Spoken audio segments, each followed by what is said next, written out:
বৈষম্য বিরোধী ছাত্র আন্দোলন যখন চলছিল তখন শোবিজের অনেক শিল্পী ছাত্রদের সমর্থনে নেমেছিলেন রাজপথে। আরেক দল শিল্পী যারা আওয়ামী লীগ সমর্থক হিসেবে পরিচিত তারা গোপনে ছক কষছিলেন কিভাবে আন্দোলন দমানো যায়।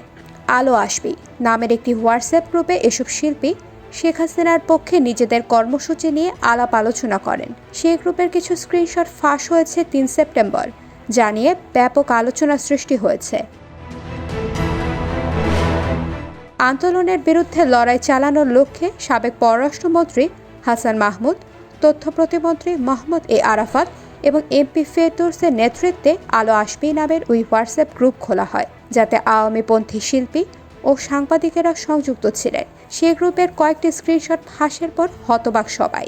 গ্রুপের কয়েকটি স্ক্রিনশটে দেখা যায় অভিনেত্রী অরুণা বিশ্বাস, তানভিন সুইটি, জ্যোতিকা জ্যোতি ও সোহানা সাবাকে বেশ অ্যাক্টিভ থাকতে। ছাত্রদের আন্দোলনের বিপক্ষে অবস্থান ছিল তাদের। তারা মত দেন যেভাবেই হোক আন্দোলন থামাতে হবে। এর মধ্যে জ্যোতিকা জ্যোতির একটি তথ্যের জবাব দিতে গিয়ে অরুণা বিশ্বাস পরামর্শ দেন আন্দোলনকারীদের গায়ে গরম জল ঢেলে দেয়ার।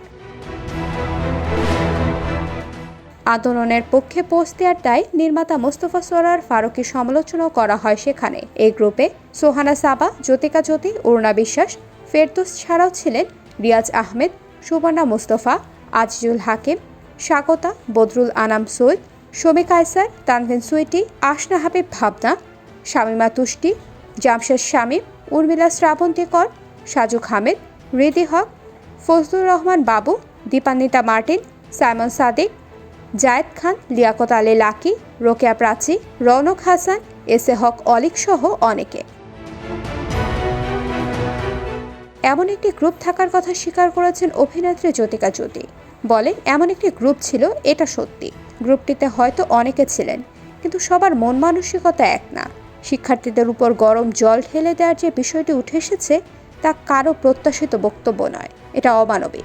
বিষয়টি ইতিমধ্যে সামাজিক মাধ্যমে ঝড় উঠেছে। এই গ্রুপে নির্মাতা মোস্তফা সরোয়ার ফারুকীকে নিয়েও কথা হয়, ফলে ফারুকী বিষয়টিকে স্বাভাবিকভাবে নেননি।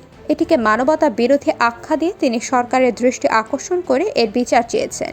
আন্দোলনের সঙ্গে সংহতি জানিয়ে শোবিজের অনেক শিল্পী প্রতিবাদ জানান, এমনকি রাজপথেও নেমে আসেন। তবে এদের মধ্যে অনেকে এই আন্দোলনের নীরব ভূমিকা পালন করতে দেখা গেছে, আবার কেউ কেউ দলীয় ট্যাগে ছাত্রদের বিপক্ষে কথা বলেছেন। IBTV USA news desk.